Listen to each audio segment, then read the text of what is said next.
E hoje a gente vai falar de uma profetisa chamada Noadia.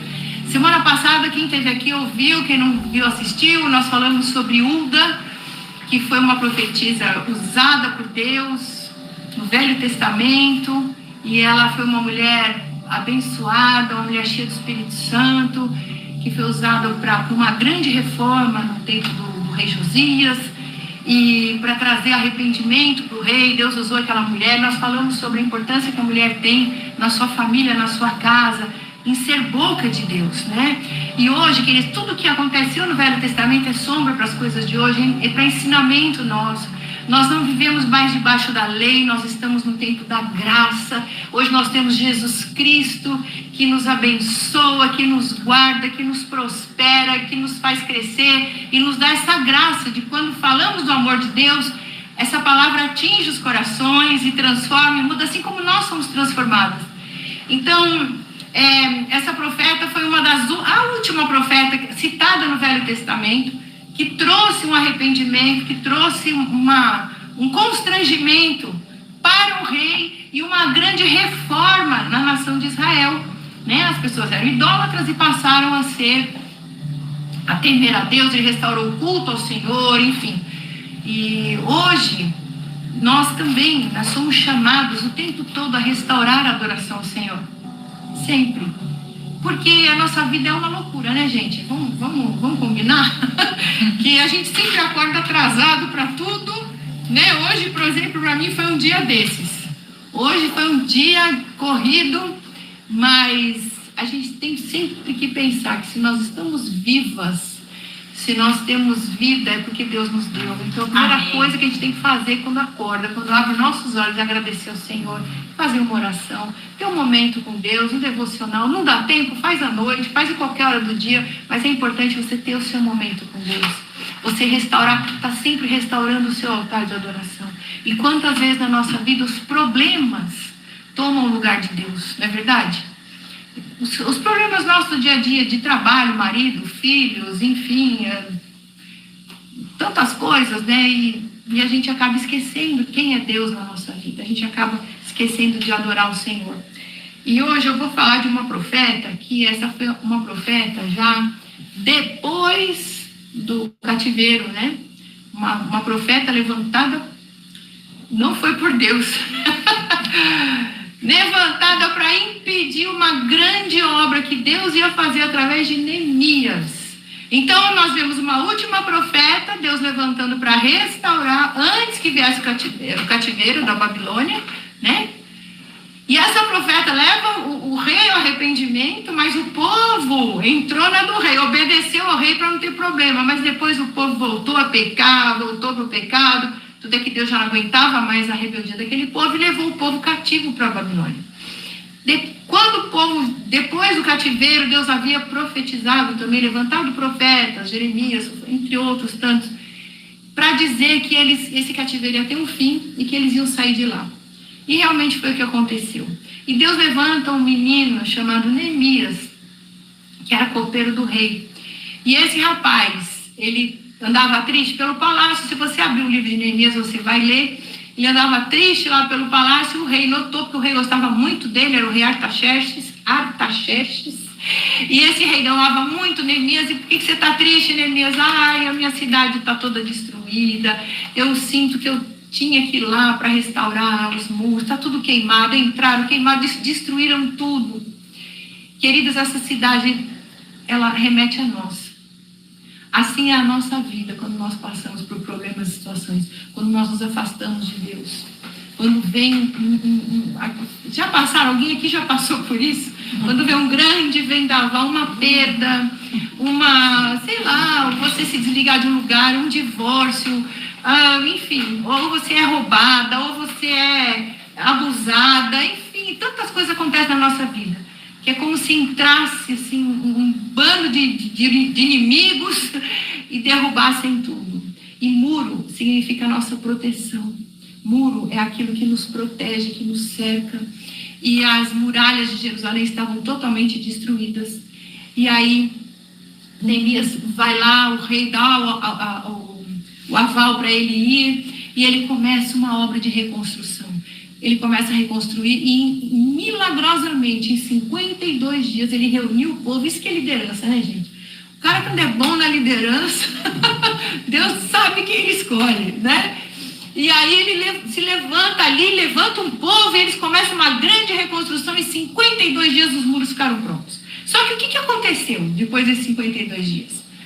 Quando ele já estava partindo para a reforma espiritual, porque de nada adianta você cercar a tua casa, arrumar tudo, deixar tudo em ordem, resolver os seus problemas, se você não fizer uma reforma espiritual na sua vida, né? Se você não voltar a colocar Deus no trono, Deus no altar. Às vezes as situações que você passa, você até consegue resolver sozinho.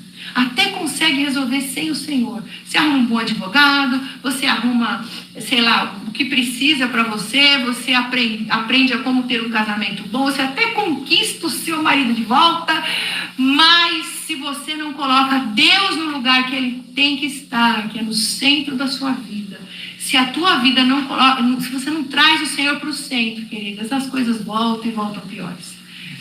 Então, quando Neemias viu que estava tudo pronto, ele manda chamar Esdras, que era um escrivão. Esses dois livros estão na Bíblia, tá? Esdras, depois Neemias, depois Esdras. E Esdras é chamado para pegar o livro da lei. Ele era um dos escrivãos, participava ali do grupo de sacerdotes que cuidavam do templo, da adoração e tal. E Esdras, ele traz os livros, o livro da lei, aliás, e aí eles iam começar a leitura quando essa profeta aparece em cena. Ela está lá em Neemias capítulo 6, do versículo 1 ao 14. Eu não vou ler tudo para não tomar muito tempo. Mas nesse livro, Neemias está sempre sendo atacado desde o começo, né? Desde o começo do capítulo 1, ele já começa dizendo, capítulo 2, ele já começa dizendo do grande levante que teve contra ele, né? Principalmente são 3 pessoas que atormentaram ele do começo ao fim: Sambalate, Tobias e Gesem. Eram os 3 homens que ficavam o tempo inteiro atormentando Neemias. Você não vai conseguir, não vai dar certo, riam da cara dele o tempo inteiro, mas ele sempre perseverando. Sabe aquela frase que a gente sempre fala, que a alegria do Senhor é a nossa força? Então, essa frase está em Neemias, né? Ele falava: não temam, gente, vamos lá, vamos comer as gorduras, beber e se alegrar, porque nós já derrotamos o inimigo, a alegria do Senhor, ela é a nossa força. Então, ele chama Esdras, e Esdras ia começar a leitura e tal, e aí ele continua contando no livro dele, capítulo 6, que ele está falando aqui de Sambalate, Tobias, e atormentando, contando mentiras. Eu fico lembrando, né, do que nós estamos vivendo aqui no Brasil, né? Quantas mentiras, né? A mentira se tornou verdade, a verdade se tornou mentira. Você lê aqui no capítulo 6. E o povo fica injuriado, indignado, com tanta coisa horrível acontecendo, nada diferente dos tempos antigos. E no meio disso tudo, acontece que Sambalate, Tobias e Gesem eram três homens que não eram do povo de Deus, não eram descendentes de Israel. Eles não faziam parte do povo. Eles eram inimigos, descendentes de amonitas e tal. E no meio deles aparece uma mulher. Olha só, no versículo 14, ele fala assim, Neemias já não estava mais, e ele fala assim: lembra-te, meu Deus, ele vai orar. Lembra-te, meu Deus, de Tobias, de Sambalate, conforme a estas tuas obras, e também da profetisa Noadias, e dos mais profetas que procuraram atemorizar-me. As armas que Neemias tinha era a oração. Não tinha mais o que fazer. De tanto tormento que ele sofreu. O povo estava com ele, o povo estava reconstruindo. Em 52 dias eles levantaram todos os muros. Mas o levante dos inimigos ao redor, porque o que eles tinham medo?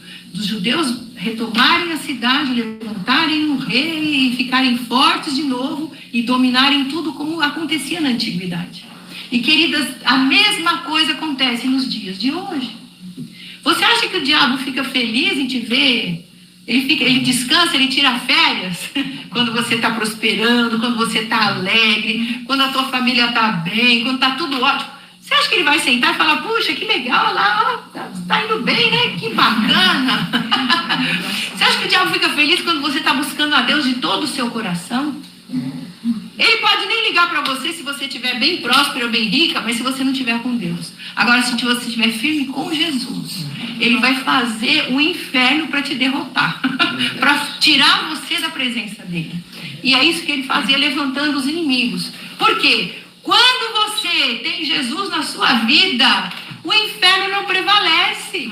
Você passa a dominar sobre tudo e todos. Você domina Satanás e os seus demônios. Eles passam a ficar debaixo do seu pé. E assim, esse era o medo que o povo no tempo de Neemias tinha, os povos inimigos. Eles vão levantar o rei. Lembra? Está tudo isso lá no livro de Neemias.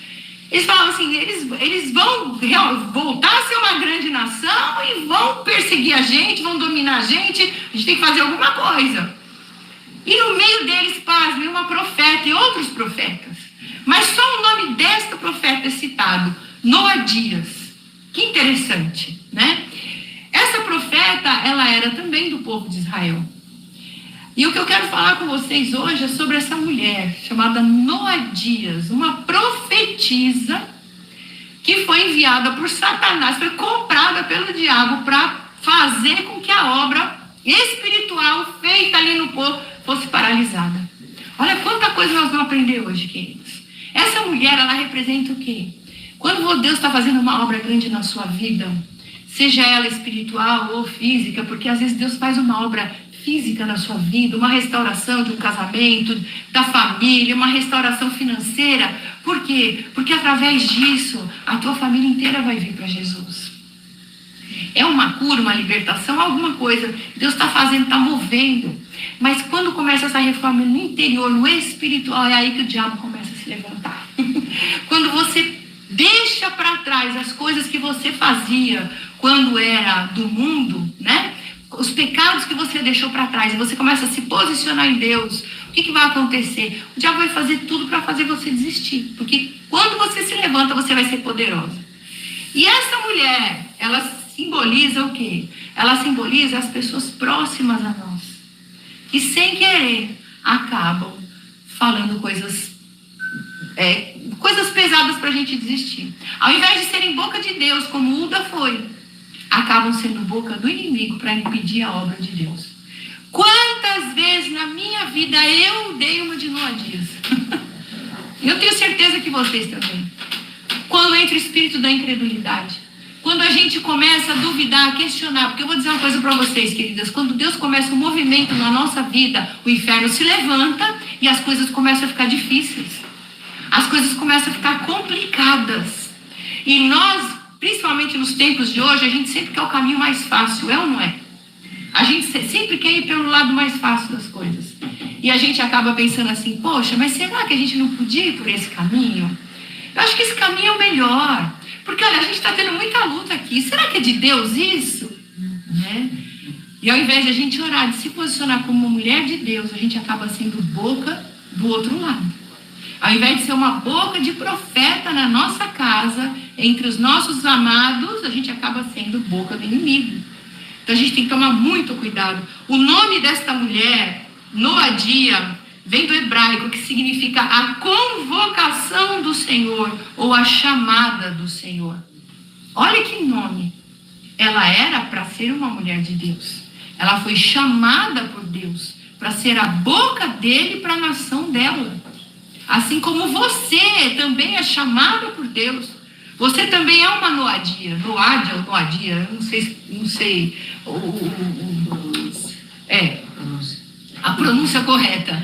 Então, eu ia falar sotaque, a pronúncia.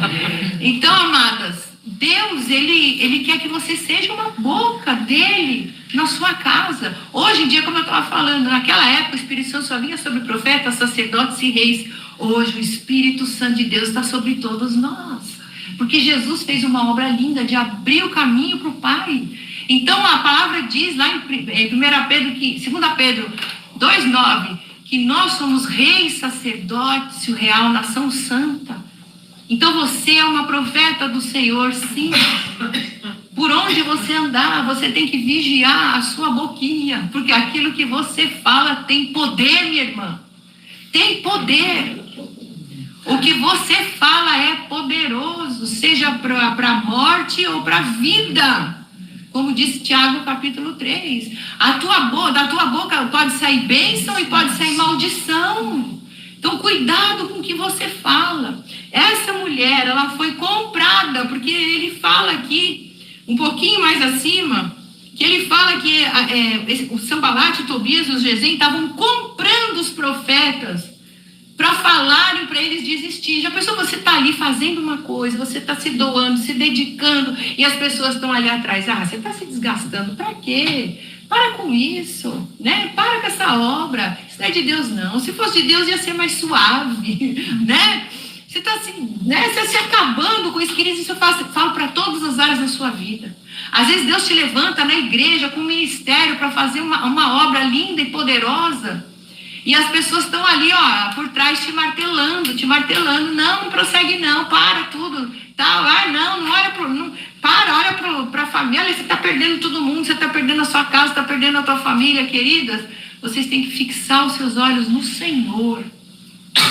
Amém? É no Senhor. E essa mulher, ela foi comprada. O nome dela, que significa convocação ou chamada do Senhor, ela deveria honrar isso e ela não honrou.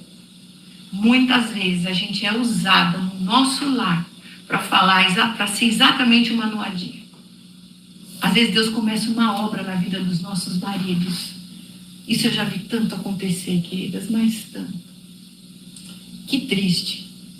Eu sempre aconselhei mulheres, enfim, casais, mulheres que tinham os maridos, né, no mundo, e através de posicionamento de muitas, os maridos vieram, mas muitas não deram testemunho em casa, os maridos estão perdidos até hoje. Não querem saber, ou então se perderam no meio, estava quase lá. Mas por causa de uma boca de Noadia, a obra de Deus ficou paralisada. Sabe, queridas, a Bíblia fala que a gente tem que ser luz e sal. E a Bíblia fala lá em 1 Pedro capítulo 3, que a mulher, ela ganha o marido sem falar, sem palavras, só pelo procedimento. Só pelo seu testemunho. E tem muitas mulheres que acham que se o marido estiver na igreja, né, ele é um marido convertido, né? Às vezes, queridas, o teu marido é um homem de Deus, está na tua casa, não quer ir para a igreja porque está ferido com alguma situação, mas o testemunho que ele dá é melhor até que o seu. Né? Não estou acusando ninguém aqui, pelo amor de Deus. Mas, às vezes o marido é um homem, um provedor, é um pai presente, é um marido que não deixa faltar nada em casa, está ali, mas não quer ir para a igreja. O que a mulher tem que fazer nesses casos? Orar. Continue tratando bem o seu marido, continue tratando com amor e ore. Ou então o marido se converte e ele quer ir para uma outra igreja. E a mulher teimando que tem que ser na igreja dela, porque a igreja dela é da família, da amiga, de não sei o quê. Aquela igreja, ela tem ministério lá dentro. Minha amada, o teu ministério é a tua casa. Amém. Teu ministério é a tua família. Se teu marido falar para você, eu quero ir para outra igreja, vá com ele. Em nome de Jesus. Larga o teu ministério e vai atrás dele, porque o teu ministério primeiro é a tua família. Porque se Deus quer te levantar, se Deus te levantou nesse ministério, Ele vai te levantar no outro ministério também. Você não tem que ter medo, né? E não é ministério que vai levar você para o céu. Não é ministério que vai trazer salvação. A igreja não salva ninguém. A igreja é um canal para transformar vidas. A igreja é um lugar onde a gente tem comunhão, onde nós adoramos a Deus, onde nós recebemos uma palavra, um alimento, um crescimento. É importante estarmos na igreja, mas a igreja não salva ninguém. Quem nos salva é Jesus Cristo. É a obra que Ele fez na cruz do Calvário. Só Ele pode nos salvar. Amém, querido? Amém. Então, essa mulher, ela se juntou aos ímpios para profetizar. Eu fico imaginando as coisas que ela falava, né, para eles. Para com isso, vocês não têm medo do inimigo, não. Vocês não têm medo do que o rei pode fazer, do que as pessoas, nossa, eles vão destruir tudo de novo, já destruíram uma vez, vão destruir, sei lá o que ela falava, mas aquilo desanimava. Mas eu vou dizer uma coisa para vocês, minhas queridas. Muitas vezes se levantam até essas profetisas, os profetas, nós temos que ter muito cuidado com as profecias que a gente escuta. Muito cuidado. Agora eu vou fazer um parênteses aqui e vou falar sobre profetas. Né? O ministério profético. Porque toda profecia, ela está aqui, ó. Se tem alguma profecia que não está aqui de acordo com a palavra de Deus, a Bíblia, não vem de Deus. Você pode esquecer. Você pode deixar para lá. Tem profeta que se aproveita e manda profecia de acordo com o bem-estar dele. Hoje em dia nós vemos tempos terríveis, nós temos que aprender a diferenciar, e é sobre isso que eu vou falar. Aquela mulher, ela pode ter falado, ela pode ter ido até na inocência, ter sido comprada, ter sido manipulada pelo inimigo, porque isso acontece muitas vezes. A gente acha que a gente está fazendo certo, né? Ela pode ter se vendido mesmo por dinheiro, ou ela pode ter sido enganada e começou a profetizar movida pelo coração. Agora, o que a palavra de Deus diz sobre o coração? Jeremias 17:9 diz o quê? Que enganoso é o coração, mais do que todas as coisas, e perverso, quem o conhecerá? As pessoas têm mania de falar, Deus falou no meu coração. Deus não fala com a gente no coração. Aprenda isso de uma vez por todas. Deus não fala no nosso coração. Isso é uma expressão errada. Deus falou no meu coração. Não, porque o teu coração é enganoso. Deus não vai falar no lugar de engano. Sabe onde é que Deus fala? No teu espírito. Que nós somos 3, corpo, alma e espírito. O nosso espírito é aquele que se comunica com Deus. Então, se você sentiu algo de Deus, Deus falou no meu espírito. Ele não falou no meu coração. Coração é enganoso, é sentimental. Você pode se apaixonar erroneamente. Quantas pessoas entram num relacionamento e se quebram toda, porque achavam que era o homem da vida delas, né? E acabam cometendo o maior erro da vida delas, porque o coração é enganoso. E Jeremias 23:26 diz assim: até quando sucederá isso no coração dos profetas que profetizam mentiras e que só profetizam do engano do seu coração? Você colocou aqui? Até Deus falando através de Jeremias. Até quando vai acontecer isso no coração dos profetas? Prova viva de que o coração é enganoso. Deus não fala no teu coração. Esta mulher, movida pelo engano do seu coração, quis impedir a obra de Deus, mas ela não conseguiu, porque a obra foi completa. Porque Neemias era um homem de oração. Neemias, a palavra diz que ele trabalhava com a espátula numa mão e a espada na outra. Com uma mão ele tinha um instrumento de trabalho para reerguer os muros e com a outra a espada de guerra. O que significa isso? Por um lado você tem que fazer aquilo que Deus te mandou fazer, mas por outro você tem que estar, e é o mais principal de todos, você tem que estar com a espada na mão. Essa espada aqui, ó, arma de guerra. Como é que você vai saber se uma profecia é de Deus? Leia a palavra, estuda essa palavra. A palavra, teus filhos estão perdidos. A Bíblia diz que Deus não te deu filhos para calamidade. Os teus filhos são herança bendita do Senhor. Teus filhos estão dando sinal de algum problema, começa já a orar, começa já a declarar. Queridos, eu estava olhando para trás, tudo que aconteceu na minha vida, na minha família, eu não tinha discernimento das coisas. Eu era uma pessoa totalmente doida, que Deus salvou, e eu comecei a aprender aos poucos. Eu não tinha sabedoria, porque eu nunca fui discipulada por alguém. Quando eu comecei a ser discipulada, já estava tarde. Mas tudo que eu aprendi foi guerrear na oração. Você pode não ter muita sabedoria, mas quando você aprende a guerrear na oração e orar a palavra, meu Deus, hoje eu vejo a colheita. Hoje eu vejo a colheita. Quando eu começava a orar na vida financeira do meu marido, na nossa família, na nossa casa, e comecei a detectar o que Deus estava falando para mim, para eu parar de trabalhar, deixar meu marido ir sozinho, e fiz os meus pactos com Deus, meus votos com Deus, e comecei a declarar, e tudo começou a entrar no lugar de novo. Em relação aos meus filhos, alguns se perderam aí no meio do caminho, mas todos já voltaram para Jesus. Todos são do Senhor. Então a gente tem que aprender a profetizar, a gente tem que aprender a orar e não ser enganada. Não ser enganada por falsas profecias. Tem mulheres que se alguma mulher chegar para você e falar, é melhor você se divorciar, isso não vem de Deus, porque a palavra de Deus diz que Deus abomina divórcio. Divórcio só em caso de abandono, de traição, enfim. E Jesus, ele fala isso. Deus permitiu o divórcio, mas por causa da dureza do coração. Tem situações que a mulher não tem o que fazer mais. O marido não quer, saiu, foi embora. Fazer o quê, né? Mas simplesmente abandonar um lar porque está cansada, não ama mais, né? Pensasse antes, né? Mas assim, essa mulher, ela teve esse discernimento do Senhor. Ela teve do Senhor não, ela teve desculpa, eu estava falando de outra coisa. Essa mulher, ela não teve discernimento de Deus, ela não foi uma mulher usada por Deus, ela foi usada pelo seu coração, enganoso. Muitas vezes a gente tem medo, e a gente movida pelo medo de perder, né? Deus está restaurando tua vida financeira, às vezes teu marido tem um insight ali, ele se joga num negócio, e você com medo, né? Você começa a ser boca de maldição para ele.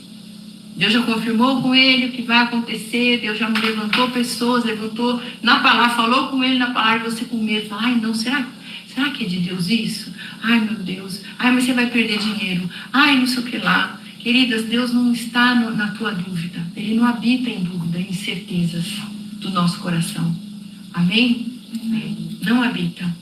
Eu lembro que quando eu me converti, os meus filhos dois deles foram para o mau caminho. Eu não abri mão, não. Falei, Senhor, o Senhor não me deu filho para calamidade. Comecei a orar o que a palavra diz. Os meus filhos são herança bendita do Senhor. Eu via nele maldições hereditárias, né, acontecendo neles. Eu falava, Senhor, a tua palavra diz, lá em Êxodo capítulo 20, que o Senhor até visita a maldade dos pais, dos filhos, até a terceira e quarta geração. Mas o Senhor faz misericórdia até 1000 gerações daqueles que amam e guardam os seus mandamentos. Eu amo e guardo o seu mandamento, Senhor. Eu sou salvo em Cristo Jesus. Jesus levou sobre si toda a maldição da minha família. Inclusive a minha, dos meus pais, dos meus avós. Essa maldição acabou aqui, no momento que eu entreguei minha vida para Jesus. Ela não vai pegar nos meus filhos. Era assim que eu orava. Quando a gente quebrou, quando a gente faliu, eu declarava Filipenses, que diz que o meu Deus, segundo as suas misericórdias, me suprirá todas as minhas necessidades em Cristo Jesus. Falei, Senhor, o Senhor está levando a gente para um deserto, mas vai ser lugar de aprendizado. Eu sei que nada vai nos faltar, que milagres vão acontecer. Era isso que eu orava todos os dias, querido. Até ver a restituição do Senhor na nossa vida. Até ver a restituição. Não é fácil você passar por uma falência. Não é fácil. Aqueles que você achava que eram seus amigos começam a esquece que você existe. E as pessoas que você passa a conhecer, porque você tem um carrinho podre. Porque você já não está mais andando, não vai mais naqueles lugares que todo mundo vai, você passa a ser um lixozinho. Eles não vamos convidar não, porque eles não estão no nosso nível. É triste. A gente se sente excluído, se sente rejeitado e tudo. Mas o Senhor jamais nos abandonou.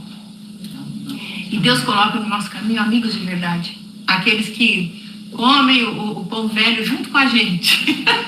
Aqueles que nos levam para comer do bom e do melhor. Até viagem eu ganhei nesse tempo de falência. Deus, Ele é maravilhoso. Amém. O Senhor, Ele supre todas as coisas em Cristo Jesus. Mas você não pode dar ouvido a noadias. Quantos da minha família, dos meus amigos próximos se levantaram para dizer: o que você está fazendo naquela igreja? O que você está fazendo naquele lugar? Para de orar, não está dando certo. Até os meus filhos falaram: olha aí, pai, depois que a gente veio para a igreja, a gente quebrou. Eu falei: vocês vão ver a glória de Deus. Vocês estão falando isso agora, mas vocês vão ver a glória de Deus. Vocês vão ver o que Deus vai fazer. E hoje eles estão bem quietinhos. Olhando para trás e vendo realmente o que Deus fez. Amém. Inclusive na vida deles. Então, minhas queridas, Deus é bom demais. Ele começa uma obra na nossa vida e essa obra Ele vai cumprir. Depende de você. Trabalhar de um lado e orar de outro. O que você tem que fazer como mulher de Deus? Além de jejuar e orar e adorar o Senhor e declarar e orar a palavra, porque é isso que eu posso aqui ficar horas dando instruções para você. Eu fiz um estudo grande aqui. Mas resumindo tudo isso, para eu ser breve, você assimilar essa palavra. O que vai te salvar é você, assim como Neemias fez. Acha para mim o versículo, Mariana, que fala que ele trabalhava com a espada e o instrumento de trabalho. Por um lado, você tem que fazer a tua parte. Qual é fazer? Que parte é essa que você tem que fazer? Deixar Cristo brilhar na sua vida. Como? Oferecendo a outra face. Ai, pastora, socorro, como é que eu vou oferecer outra face? Eles estão batendo, eles têm que ouvir também. Será? Será? Jesus revidou? Não. Por que ele é o Rei dos Reis, o Senhor dos Senhores? Porque a Bíblia fala que ele foi como uma ovelha muda ao matador. Você tem ficado quieta quando você é afrontada? É a melhor coisa que você faz, minha querida. Como é que você encerra uma briga? Ó, boca fechada. Né? Como é que você 17. deixa... Oi? 17. Neemias 4, 17. Põe aqui para mim, por favor. Como é que você vai ganhar a tua casa para Jesus? Olha lá. Os que edificavam muros, que traziam as cargas, os que carregavam, cada um com as suas mãos fazia a obra, e uma das mãos fazia a obra, e na outra tinha as armas. E os edificadores, cada um trazia a sua espada cingida nos lombos, e edificavam, e o que tocava a trombeta estavam junto comigo. E disse aos nobres magistrados e ao restante do povo: grande e extensa obra, e nós estamos apartados do muro, longe uns dos outros. Bom, enfim, o 17, né? É o 17. Os que edificavam muros, que traziam as cargas, e os que carregavam, cada um com uma das mãos, cada um com uma fazia a obra das mãos. E na outra tinha as armas. Como é que você vai fazer a obra? Põe aí 1 Pedro 2. Como é que você vai fazer a obra? Bota aí, Mariana. Eu amo esse texto. Muitas vezes Deus fala comigo: olha, 1 Pedro 3, eu amei Jesus. Aí eu tomo água, seguro na minha boca, conto até 10. Peraí. Não, acho que é 2 Pedro. É 2 Pedro 3. 2 Pedro 3. 3, né? 1. Não, a partir do 1. Peraí. A partir do 1. Semelhantemente vós, mulheres. Tá certo. É primeiro ou segundo? Tá aqui. Semelhantemente vós, mulheres, sede sujeitas aos seus próprios maridos, para que também, se alguns não obedecem à palavra, pelo porte das suas mulheres, sejam ganhos sem palavras. Muda 2. Considerando a vossa vida casta em temor. O que é vida casta? Fugindo do mal, fugindo do pecado. Como assim? Né? Eu tenho que ficar que nem freira agora? Não. É você parar de gritar, parar de querer competir, parar de querer dar a última palavra, dizer que é você que sabe, que você que faz, que você que, né? Parar de querer ficar dando ordens em casa. É assim, né? A vossa vida casta. Falava palavrão, lava com sabão, como dizia minha mãe. Lava a boquinha, pensa bem antes de falar, né? Fecha a boca, dá bom testemunho. Em vez de ficar xingando, reclamando da vida, pare de reclamar. Meu Deus do céu, a hora que você parar de reclamar da vida, mulher aí que está me assistindo, você vai ver que o teu marido vai correr para a igreja e vai querer se converter. Ele vai falar: que Deus é esse? Eu quero esse Deus para mim. Essa mulher mudou. A Bíblia fala em Provérbios que a mulher que reclama demais é que nem uma goteira, que fica ali, tim, tim, tim. Hoje eu estou risada com meu marido, né? Porque ele é descendente de italiano com árabe. Oh, glória! Então, é uma bênção. E tudo para ele eu estou reclamando, não sei o quê, né? E hoje a gente dá risada, né? A gente já tá velho, então a gente olha para trás e diz: como a gente brigava por nada, né? Por nada. Outro dia ele errou o caminho lá para ir para a igreja, aí eu tava no celular olhando e ele dirigindo, eu não estava nem olhando. Quando eu levantei o olho para ver o que estava acontecendo, eu falei: poxa, Deus, por que você não foi para outro caminho? Aí ele quieto, dirigindo, como se eu não estivesse falando nada. Aí eu comecei a rir, eu falei: não fala nada que eu sei que você está pensando. Ela ficou quieta até agora. Ela abre a boca para reclamar. Mas a gente é assim, não é? Mulher é chata. Eu sei como é que porque eu sou também. Olha só, é melhor morar numa terra deserta do que com uma mulher rixosa e irritadiça. Não, como é que é a vida casta? Para de reclamar. Volta para aquele texto, médico, por favor. 1 Pedro. Então, considerando a vossa vida casta e temor, aí ele fala do enfeite, né? Que a nossa motivação não seja andar enfeitado no exterior. Não é pecado você se arrumar. Não é pecado você andar bonita, cheirosa, bem arrumada, linda, maravilhosa. Ande mesmo, vai, se arruma. Agora, o problema é você fazer só disso a tua vida. Você tem que cuidar em primeiro lugar do seu interior. Olha lá. O enfeite dela não seja o exterior, no frisado dos cabelos, nos dijás de ouro, na compostura do vestido. Eu fico imaginando como é que elas frisavam o cabelo naquela época, né, gente? Não existia chapinha nem secador, misericórdia. O que será que elas põem no cabelo? Mas o homem encoberto do coração. O homem aqui, quando fala o homem encoberto, é o seu interior, no incorruptível traje de um espírito manso e quieto, que é precioso diante de Deus. Porque assim se adornavam também antigamente as santas mulheres que esperavam em Deus, estavam sujeitas aos seus próprios maridos, como Sara obedecia a Abraão, chamando-lhe Senhor, da qual vós sois filhas, fazendo bem, não temendo nenhum espanto. Amém, queridos? Amém. Amém. Então, o que é fugir? O que é ter uma vida casta? Fugir do pecado. No final do versículo 7, te fala, né, que as nossas orações são impedidas. São impedidas, exatamente. Cadê? Fala igualmente. Vós, maridos, coabitai com elas com entendimento, dando honra à mulher com vaso mais fraco, sendo vós os seus coerdeiros da graça da vida, para que não sejam impedidas as vossas orações. O que ele fala para os maridos, né? Em Efésios ele fala para as mulheres honrarem os maridos e os maridos amarem a esposa. Por que eles não falam para a mulher amar o marido? Já pensou disso? Já pensou nisso? Por que Deus não fala para a mulher amar o marido e o marido honrar a mulher? Porque para a mulher é fácil amar, né? A gente ama, a gente já nasce com amor. Por isso que a gente gera. A gente já tem um amor aqui dentro. Para a gente é fácil amar, perdoar, porque principalmente quem é mãe, né? Mãe, o amor é incondicional. Você ama, perdoa, o filho pode cuspir na sua cara, fazer tudo errado para você, você está lá amando e perdoando. Agora, por que Deus pede para a mulher honrar o marido, respeitar o marido? Isso é difícil. O homem precisa ser honrado e respeitado. O homem que não é honrado e respeitado não vai amar a sua esposa. Isso é forte, queridos. Vamos fazer casados para sempre, vocês vão aprender. Amém? Então, nós temos que aprender a sermos mulheres de Deus, não ser boca de maldição, mas boca de bênção na nossa família. O Senhor, Ele quer te usar. Ele te levantou como uma profeta, mas não como uma mulher que desonra a palavra de Deus. Quando você age na incredulidade, você está desonrando a palavra de Deus. Não seja incrédula. Deus começou uma obra linda na tua família. Às vezes uma amiga tua, né? Está começando algo assim que Deus colocou no coração dela, uma obra até de transformação, e você começa a criticar, julgar. Ninguém pediu a tua opinião. Ore apenas. Por mais amiga que ela seja, ore por ela. Ore. E fica dando opinião, porque a opinião é a pior coisa que tem. Se ninguém pediu a sua opinião, não dê. Não dê.